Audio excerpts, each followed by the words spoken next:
Boa noite, Dr. Bruno Alvim, grande Fernando. Boa noite, Bruna, Renata, Matheus, Thaís, boa noite.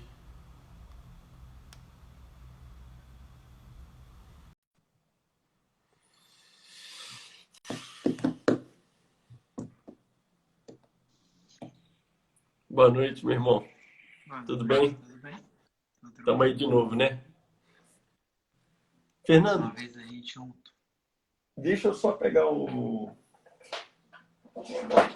esse daqui que eu acho que o pessoal ouve melhor. Eu não sei porque a última, Fernando, a gravação ficou com um pouquinho de delay, mas coisas que a gente não sabe explicar. Você tá bem, meu amigo? Tudo bem? Tudo calmo por aí? Tudo bem, graças a Deus. Vê se melhora um pouquinho o som. Acho que fica melhor, né, pra mim. Tô te ouvindo um pouco melhor, sim. É, e O deixa eu te pessoal tá me falar. ouvindo bem? Quem tá comentando aqui, o Matheus comentou, se estiver ouvindo mal, eu troco o fone aqui. Eu vou fixar o comentário, Fernando. Como o caso é seu, me fala dois problemas que você quer que eu fixe aqui no comentário, por favor, irmão. Tá, o primeiro de todos, diarreia crônica. E o segundo, sintomas noturnos. Perfeito, perfeito. Eu ia chamar a atenção disso, mas você já tirou isso de mim.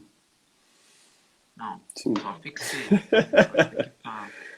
sintomas Tá abaixo, noturnos. rapaz? Vê se melhora. Eu tô falando um pouco baixinho, Agora como tá o mais filho, alto, ficou mais filho alto, Fernando. pequeno, meu amigo. Eu tô roubando. Você quer falar baixinho, né? Tipo, Vale ouro não desesperado pra ele acordar. acordar. Mas melhorou? Melhorou, melhorou sim. Tá. Melhorou sim, meu amigo. Ó, o Feldman aí, que sempre participa. É. Deixa eu Até só agradecer baixar. ao Feldman, né? Ele sempre, realmente sempre participa, assim. Sempre E a traz gente aprende hipóteses também. pertinentes, exatamente. A gente Tira tira umas umas cartas da dúvidas, manga isso é ali que ótimo. eu particularmente nem pensaria e eu falei, faz sentido, vamos estudar. É ótimo. Amigão, Isso. deixa eu ver que horas são, não sei. Acho que você pode ir começando a passar o caso. Tá, Fixei diarreia crônica, mais sintomas noturnos, como você pediu. tá. Manda Então, assim, abraço. não vou passar o caso inteiro tá na história, mas acho que eu vou, até por uma forma didática, tentar resumir e aí depois você comenta, dizendo como é que seguiria a investigação, enfim.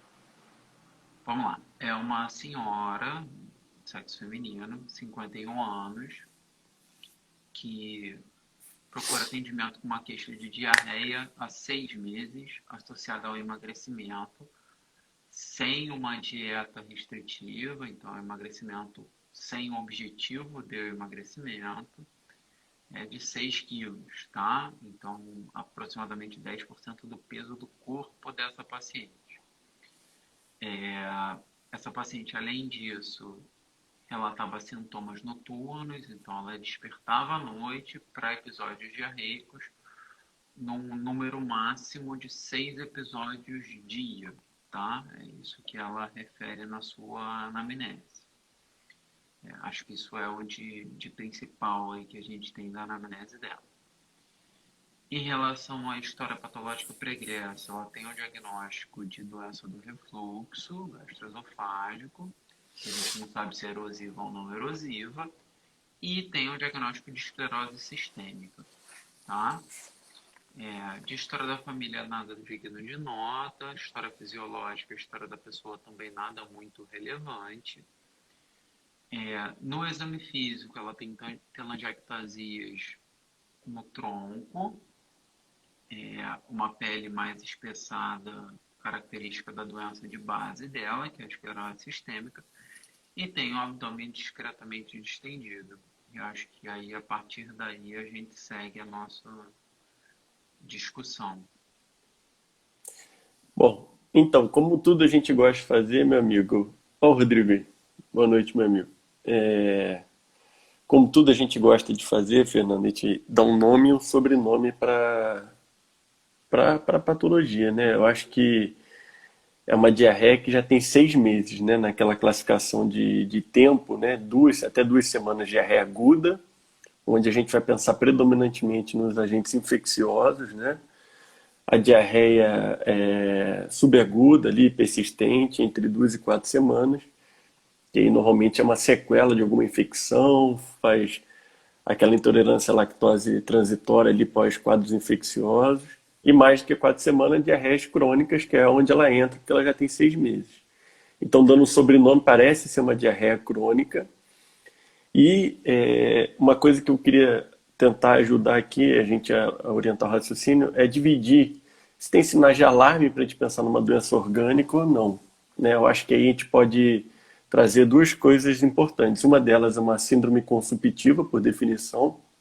Ela perdeu 6 quilos sem querer emagrecer e sem perder o apetite, né? Então, isso é um sinal de alarme que deve ter alguma patologia orgânica.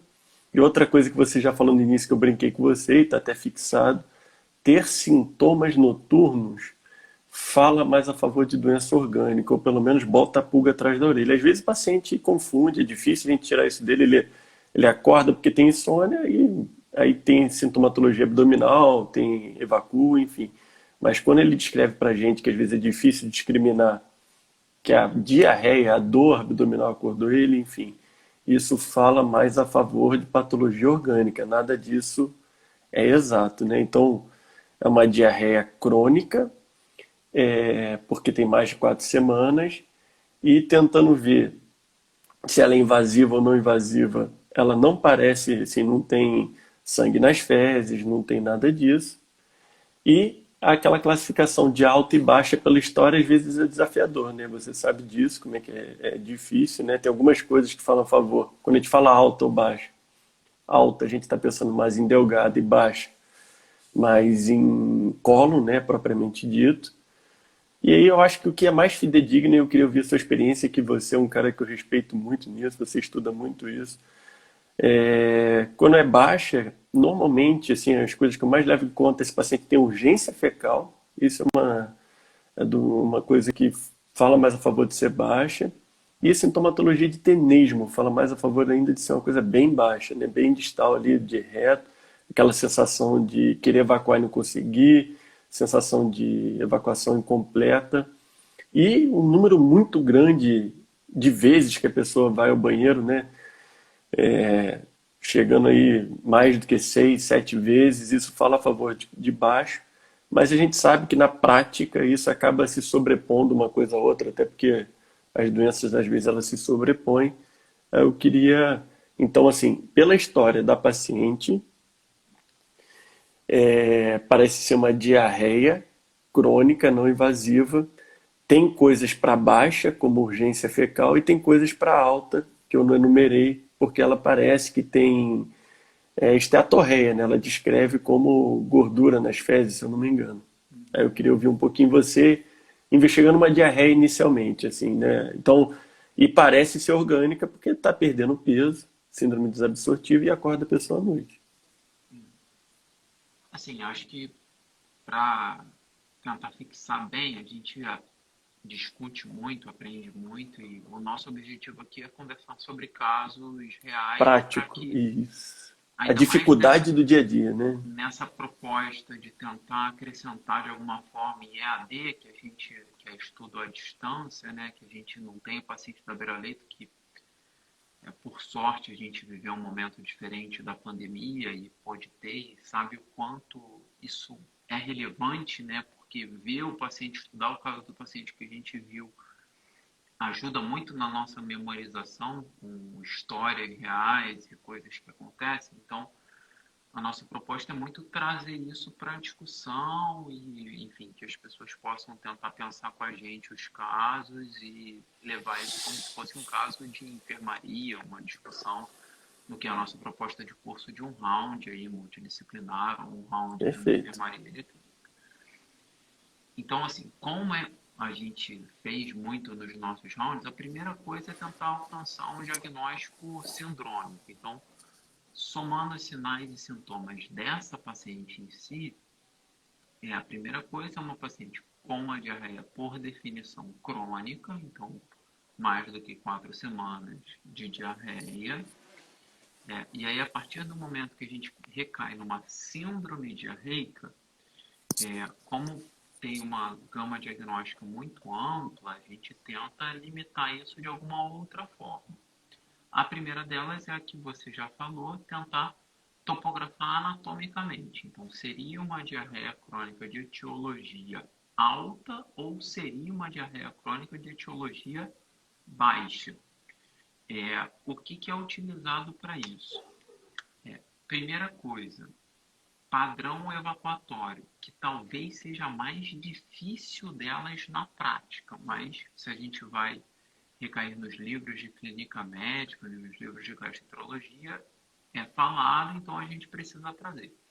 Normalmente as diarreias altas, diarreias crônicas de etiologia alta, que seria uma etiologia até o delgado, são diarreias com poucas evacuações, então até 6 evacuações dia, com volume evacuatório maior, muitas vezes restos de alimentos ou gotículas de gordura que parece azeite nas fezes, que é uma característica de uma outra coisa que é a esteatorreia, que está presente numa outra síndrome que a gente vai falar um pouquinho mais à frente. Em relação às diarreias baixas, é o oposto disso. São mais de 8 a 10 evacuações de dia, com volume evacuatório pequeno. Então, o paciente vai ao banheiro evacuar e evacuando um volume pequeno, com muitas vezes uma sensação de evacuação incompleta. Ele evacua e tem a sensação que daqui a pouquinho ele vai ter que evacuar de novo. Tá? E também a sensação de urgência evacuatória e muitas vezes tenesmo, que é aquela pressão do reto que você citou anteriormente. Além disso, diarreias baixas muitas vezes apresentam mais sinais inflamatórios evacuatórios, ou seja, a presença de muco, sangue ou pus.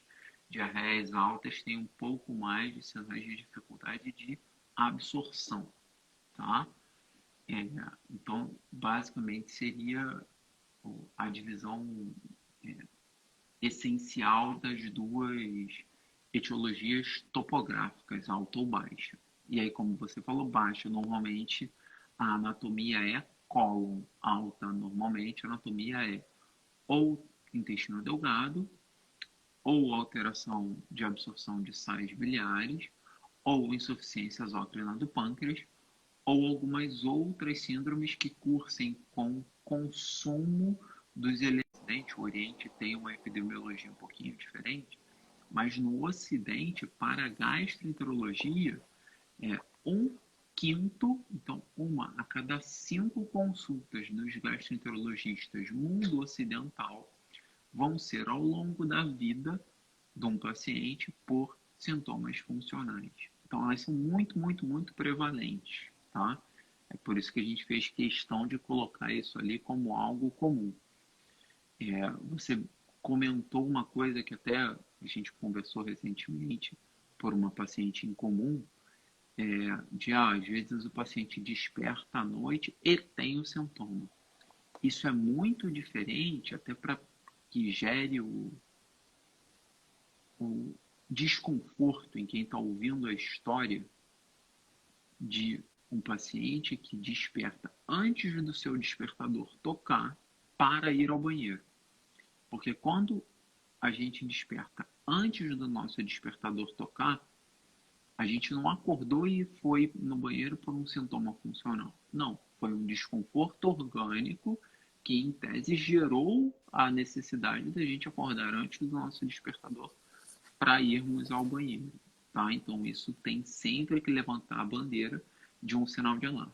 Tá? Então, ela tinha uma síndrome consumptiva, uma etiologia provavelmente orgânica e uma descrição fecal que sugeria uma perda de gordura fecal. E aí, voltando para um diagnóstico anatômico, sugere mais uma etiologia alta, de uma diarreia alta, e até um outro diagnóstico sindrômico, que seria uma diarreia crônica associada a uma síndrome consumptiva. E isso vai gerar também um outro diagnóstico anatômico-topográfico, né? Porque a nossa investigação muda com isso. E aí acho que agora é a hora de deixar com você aí para comentar esse aspecto. Não sei se você concorda com essa linha de raciocínio, eu nem entrei nas comorbidades da paciente, nada disso, para deixar você bem à vontade aí. Então, Fernando, concordo com você. E como é que é difícil na prática, né? Porque no livro está ali dividido, mas a paciente ela tem urgência fecal, ela chega a ter perdas assim por ter urgência, pelo que eu entendi na história. Então, às vezes uma diarreia que está mais para uma etiologia alta pode ter as coisas de uma diarreia baixa, enfim. Então, assim, é uma paciente que ela objetivamente parece ter uma diarreia crônica com perda de peso, né? Então, alguma coisa está errada, né? E aí, quando você tem essa resto de gordura, enfim, nas fezes, como você bem falou, fala mais a favor de topografia de Delgado, que é aonde a gente absorve nossos nutrientes, né? E aí você já dividiu isso, essa divisão sua, eu gosto muito de dividir, né? A gente não vai ter como fugir. Ou o problema tá nas vilosidades do delgado, né, propriamente dito, e aí tem algumas patologias que agridem as velocidades do delgado. A doença celíaca talvez seja a mais badalada porque é a mais prevalente mesmo, né? Existem outras patologias que você já discutiu aqui, a gente já teve alguns pacientes em comum, de doença das velocidades não celíaca, ou seja, quando a doença celíaca é uma doença autoimune que agride a mucosa gástrica, só que a mucosa intestinal de Delgado, principalmente no intestino delgado proximal. Mas existem outras patologias que agridem, né? O espro não celíaco, né? Que existe o espro não celíaco por doença autoimune também, né? O espro não celíaco autoimune. Existe medicamentoso, você, se eu não me engano, já trouxe um caso aqui, que eu não vou falar muito, porque eu acho que vale a pena te discutir depois, associado a medicamento, enfim. Outras causas, até infecciosas, né? Coisas muito raras, tipo doença de Whipple, que dá a doença da velocidade. Então, só estou falando que na diarreia alta, com uma provável desabsorção dessa paciente, enfim, uma síndrome consumptiva, a gente vai pensar em delgado, que são essas patologias, não tem como fugir muito disso.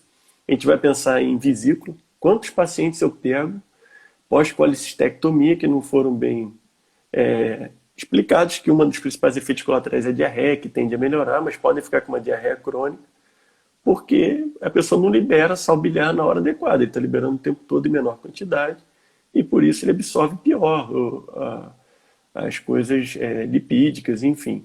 Então, ou a doença está no delgado, ou está na vesícula, como você muito bem falou, doenças pancreáticas, principalmente crônicas, né, onde o suco pancreático ele não é jogado na luz intestinal para favorecer a proteólise, enfim, a absorção de diversos nutrientes. Então a gente vai ficar ali em pâncreas, delgado, sais biliares, né? E aí a gente vai iniciar a nossa investigação. A paciente não é aí agora individualizando para ela, ela não é colicistectomizada, pelo que você me falou, né? Ela não tem diabetes, ela não tem dor abdominal, ela não é alcoólatra, que é a principal causa de pancreatite crônica, ela não tem nenhum indício, né, assim, além da diarreia crônica, de uma pancreatopatia crônica. Então, talvez pela história dela, o delgado seria o grande culpado. Ela tem uma doença autoimune, que é a esclerodermia, e lembrar que as doenças autoimunes andam juntas, né? Talvez uma das primeiras coisas que a gente tem que afastar para essa paciente é um SPRU. E um SPRU celíaco seria uma ótima alternativa. Então, talvez começar com uma endoscopia, com a biópsia de segunda porção do adenal e os autoanticorpos para a doença celíaca seja uma coisa bem razoável. Não esquecer, quando a gente está pensando em delgado, a gente tem que afastar outras doenças de imunossupressão, né? Tanto HIV quanto imunodeficiências, sejam seletivas de IgA ou sejam imunodeficientes que pegam mais imunoglobulinas, né? Mas aí normalmente tem história de infecção de repetição, uma história um pouquinho diferente, né? Uhum. E lembrar que você me descreveu um CREST, assim, mais ou menos, né? Tem telangiectasia, não falou de calcinose, mas ela tem esofagopatia, ela tem uma doença do refluxo grave, né? Lembrar que o paciente com esclerodermia ele praticamente fica sem contração do corpo esofágico e nem do esfíncter. Então esse é um paciente que tem um refluxo do caramba e não adianta a gente fazer fundoplicatura. Se a gente faz fundoplicatura nesse paciente, a gente vai trocar uma doença por outra. E o paciente vai evoluir com megaesôfago porque não contrai o corpo esofágico. Então esse é o paciente que vai usar IBP o resto da vida, mais outros recursos medicamentosos e não medicamentosos que a gente puder. Então, tem esofagopatia, tem telangiectasia, não sei se tem comprometimento pulmonar, no exame físico não falou nada de baqueteamento, não sei se tem disfunção renal, a princípio não. E, além do esôfago, a esclerodermia, ela tem algumas coisas que acompanham, né? Ela é uma doença da musculatura lisa, né? Tanto é que ela pega os 2 terços distais do esôfago. Ao contrário, por exemplo, da dermatomiosite, que pega o terço proximal, que dá uma disfagia de transferência, enfim. Então ela pode estar pegando o delgado e está gerando uma certa desmotilidade intestinal. E aí, talvez um exame de sangue simples me ajude a orientar para que lado que eu vou, mas eu provavelmente começaria com hemograma simples, para ver se esse paciente tem alguma carência que gere anemia, né, uma ferropenia, alguma coisa que indique, talvez a cinética de ferro, dosagem de B12, ácido fólico, perfil lipídico, albumina, já que eu estou pensando em alguma coisa desabsortiva nesse contexto todo e provavelmente eu já pediria investigação de doença celíaca também, tá? Aí eu queria te perguntar se você fez um caminho parecido ou se você tem algo mais didático para passar para o pessoal. Não, acho que foi, assim, o raciocínio foi bem parecido, na verdade foi basicamente o mesmo. Em relação à doença celíaca, a gente pediu os autoanticorpos que são do adulto, né? Normalmente adulto, apesar da gente ver três, no adulto é mais anti-endomíase e antitransglutaminase. Gliadina é um pouquinho mais da população pediátrica, né? A dosagem de GA total, até para excluir uma deficiência isolada de GA.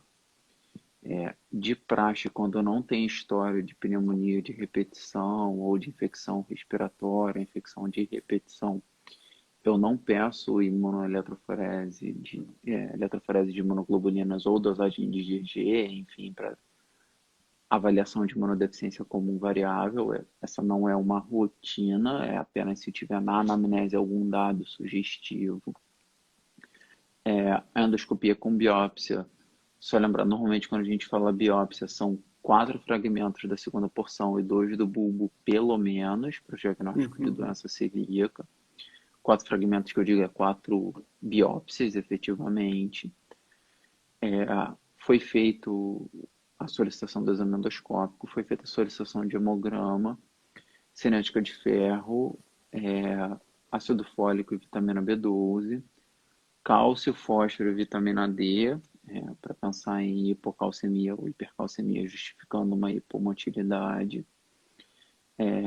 Função renal acabou vindo normal, marcador inflamatório indireto com proteína C reativa normal. O que ela tinha efetivamente alterado? Ela tinha uma endoscopia com esofagite leve, Los Angeles B, não tinha sinais endoscópicos de enteropatia trófica, então que sugerissem um espro celíaco ou um espro não celíaco. Na biópsia foi pedido investigação de doença celíaca e coloração com PAS para excluir doença de Whipple que foram negativas, então ela não tinha padrão de atrofia de velocidades, hiperplasia de cripta e infiltrado linfoplasmocitário na lâmina própria, que é o padrão de doença celíaca, e não tinha uma coloração PAS positiva, que é o padrão de doença de Whipple. No exame de sangue, ela tinha uma anemia com o VCM aumentado, o leucograma absolutamente normal, plaquetas normais, uma anemia com 10,1 de hemoglobina, 30,3 de hematócrito, um VCM de 110, tá? Função renal normal, marcador inflamatório normal, chamava atenção uma vitamina B12 de 120 no limite inferior do normal, de 210 nesse laboratório, e um ácido fólico de 18, com um corte de 15 no limite superior do normal nesse laboratório. Basicamente, de alteração de exame dessa paciente, o que a gente teve nesse momento foi isso, tá? E isso gerou talvez uma hipótese diagnóstica baseada no nosso diagnóstico sindrômico aí, um tratamento, e aí imagino que você possa comentar sobre isso. Então, Fernando, uma coisa que a gente não, que eu não comentei, na verdade, e que você levantou, que você pediu, quando a gente está falando de trânsito gastrointestinal, tem dois eletrólitos que ganham espaço, né? O principal deles é o cálcio, né? A hipocalcemia aumenta a peristalse, a hipercalcemia diminui da constipação, e do potássio. E se a gente não conseguir encaixar muito bem o paciente, as endocrinopatias também, né? E aí, seja um diabetes descompensado, com algum grau de desmotilidade, ou seja alguma coisa tiroidiana, né? Mas a princípio não é nada disso, e essa paciente tem um dado objetivo que é uma anemia macrocítica. Quando não tem quando o VCM não está acima de 115, eu ainda fico na dúvida se é uma carência de ácido fólico ou B12 ou se tem algum outro componente, como aumento de reticulócitos, alguma coisa relacionada à tireoide, mas ela tem dosado a vitamina B12 que estava baixa e estava muito baixa, né? E aí, acho que o grande lance desse exame de sangue e que ajuda a gente no raciocínio é que quando a gente tem uma B12 baixa com ácido fólico alto nesse contexto de diarreia crônica e desabsorção, poucas coisas fazem isso, né? Na verdade, eu desconheço outra que faça isso classicamente, como que deve ser o diagnóstico, que é uma coisa que pode dar diarreia, que está associada a desmotilidade, alterações anatômicas, né? Ligações, fístulas enterocolônicas, disfunção da válvula ileocecal que favorece o retorno de bactéria do cólon para o delgado e desmotilidade. E ela tem uma doença de desmotilidade que é a esclerodermia. E o que a gente está conversando aqui é uma síndrome de supercrescimento bacteriano de intestino delgado, que é uma patologia associada a isso tudo que nós falamos, entre outras é difícil, até o uso do IBP, né, Fernando? Não, óbvio que não isolado, mas ele pode corroborar o IBP que eu estou falando aqui, é o omeprazol, se eu não me engano, que é o que a paciente utilizava por conta do refluxo. Então a gente está somando uma paciente que tem desmotilidade grave, junto com o uso de IBP, com uma B12 baixa, um ácido fólico alto, diarreia crônica, aí as coisas vão se encaixando melhor. E o principal diagnóstico, eu acho que eu já me sentiria confortável até em dar esse diagnóstico, seria de supercrescimento bacteriano. E talvez tratasse, ao invés de fazer o diagnóstico padrão ouro, que seria cultura de jejum, que é uma coisa que eu acho que é muito pouco acessível, né? Talvez até o teste respiratório, Fernando, eu não sei como é que é o acesso aí de vocês, se você tem o hábito de pedir o teste respiratório, se você trataria empiricamente como eu pensaria em fazer. Assim, existe o teste respiratório, não são tantos locais assim que fazem aqui na cidade do Rio, né? Mas é um teste com carbono marcado, que seria exalado na respiração após a metabolização das bactérias. Mas na prática, para fins objetivos, eu trato empiricamente, em especial se o paciente cursar com uma alteração laboratorial que é quase que típica, né? Pouquíssimas coisas dão isso. Na verdade, eu não consigo lembrar de alguma coisa que É. caracteristicamente dê tanto isso. Então, o nosso raciocínio foi tratar empiricamente, tá? Cultura de jejum é algo que efetivamente a gente pode fazer, mas assim, é muito difícil, até porque o trato gastrointestinal é contaminado, a passagem do aparelho é contaminada, a gente tem que passar uma sondinha para conseguir aspirar ali, tentar ser o mais estéril possível e mandar para a cultura. isso na prática não é tão simples assim, não é tão simples assim. Normalmente, numa endoscopia digestiva alta, a gente chega até a segunda porção do adenal. Então, a gente tem que ir mais um pouco com o endoscópio para chegar até o jejum, para colher essa questão do jejum e mandar para a cultura. O que é o padrão ouro, a gente não pode deixar de comentar do ponto de vista educacional, digamos assim, mas na prática não é tão utilizado assim na nossa realidade, tá? Para o tratamento, se a gente vai na literatura internacional, existe um antibiótico de eleição, que não é um antibiótico tão disponível assim no Brasil. Ele é disponível, chegou no Brasil no ano passado, mas chegou num valor considerado bastante Alto, é. alto. Uhum. E aí, assim, na prática existem, que seria rifaximina, tá?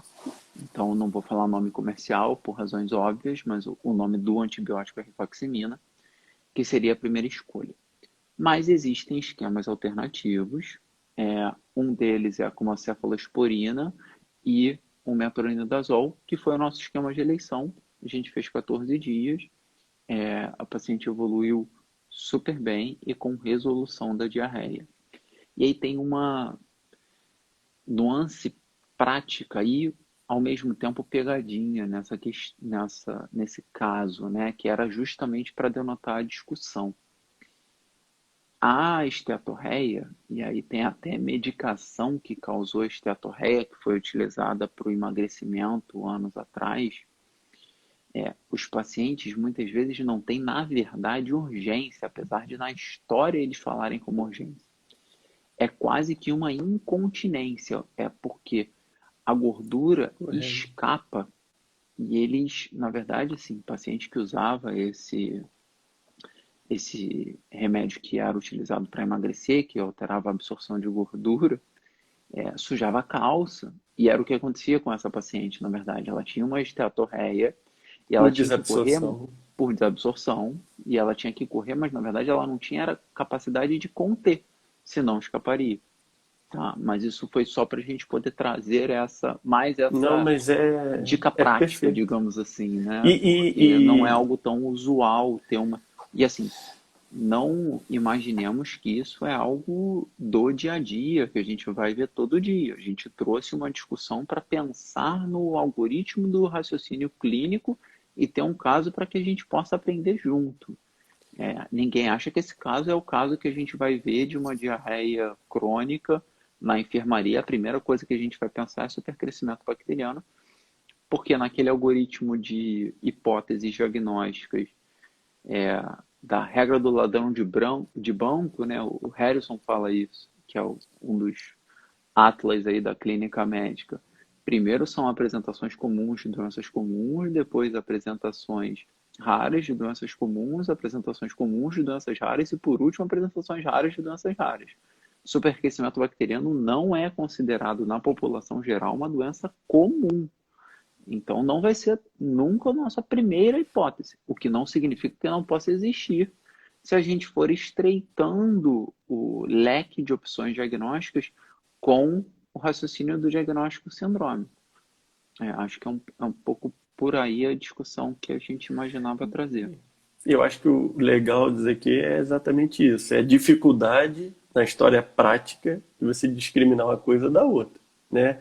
E às vezes os sintomas meio que sobrepõem porque a gente está interpretando da forma talvez não correta, que a gente não foi a fundo, né? E esse dado aí da esteatorreia eu acho fundamental. E uma coisa que eu não queria deixar de passar e comentar, lembrar das parasitoses, né? Uma diarreia crônica alta, a gente tem que pensar às vezes em giardias, às vezes é difícil a gente ter um bom exame de fezes, né, Fernando, para a gente documentar.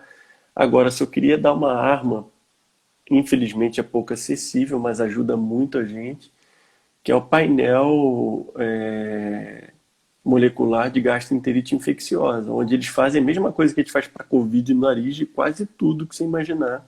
E ali sim tem uma sensibilidade bem razoável para identificar causas infecciosas, porque às vezes a gente não está achando, a gente não consegue chegar num sintoma, às vezes o exame de fezes a gente faz e repete o EPF, está negativo, e a gente tem duas opções, ou trata empiricamente, né, ou a gente vai partir para um exame um pouco melhor, se for factível, porque a gente ter o bicho na mão, ter o diagnóstico na mão é melhor, porque às vezes a primeira linha de tratamento não serve e a gente fica desconfortável em retratar sem ter um diagnóstico, né? Então, é só mais uma coisa, isso eu sei que fazem no Rio, em dois determinados laboratórios, e pode ser uma coisa que pode vir ajudar. Então, a grande mensagem aqui é essa, né, Fernando? B12 é baixa com ácido fólico alto, poucas patologias fazem isso. E nesse contexto tem que pensar em supercrescimento bacteriano. Acho que é isso. Não sei se alguém quer comentar alguma coisa, senão Acho que a gente fecha imagino por aqui. que Acho que é um caso seria muito isso. ilustrativo, viu? Isso daí é uma coisa que frequentemente a gente deixa passar, e não é só diarreia, da distensão, né? Você Só como lembrar que gastro. vai ficar salvo, né? Vai ficar no feed. E quem quiser, enfim, compartilhar, mandar Isso, tanto perguntar agora alguma quanto coisa. do feed, ou perguntar depois quando tiver salvo no feed, a gente está aqui para tentar de alguma forma ajudar e aprender junto. Fernando, quantos Basicamente pacientes isso. chegam no teu consultório falando que estão com distensão abdominal? Eu diria que Ah, sei lá, 90%, mesmo que a queixa não tenha nada a ver, ele ia falar, minha barriga está distendida. Então, uma das causas é supercrescimento bacteriano, pode dar desconforto abdominal junto com esse contexto todo que nós falamos. Então, queria agradecer aí você de novo, meu amigo, sempre um prazer, viu? Eu, como gastro, aprendo muito com você. sempre aprendo muito, gente. Boa noite aí para todo Boa mundo. noite, pessoal. Obrigado, Vou Rodrigo, fechar pela aqui. presença. Obrigado, Júlio. Um abraço a todo mundo. Um abraço, pessoal.